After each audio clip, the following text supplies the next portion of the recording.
大家好啊，歡迎翻嚟我嘅頻道。提提大家記得訂閱我嘅頻道之後，就可以第一時間接收到我嘅消息啦。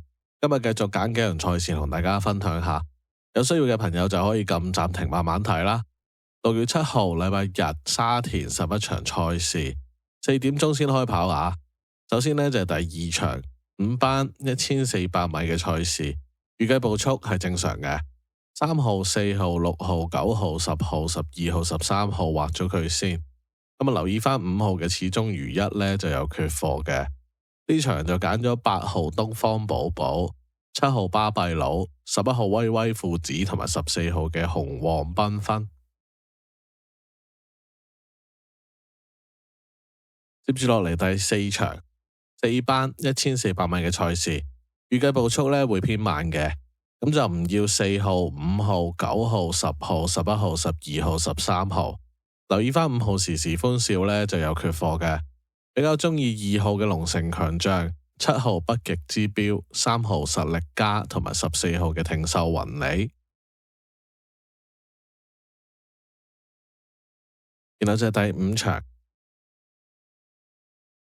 4班1800米嘅賽事，預計步速係正常嘅。4號、6號、7號、8號、9號、13號、14號劃咗佢。咁心水就揀咗2號海明神區、11號午夜快車、10號艾利奧同埋3號嘅超加加。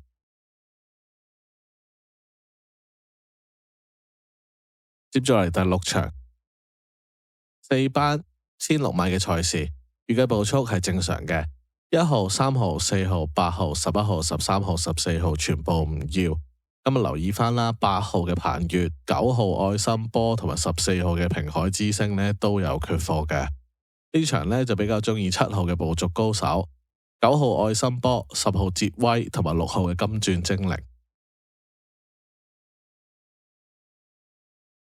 然後就係尾場11場3班1400米嘅賽事，預計步速係正常嘅。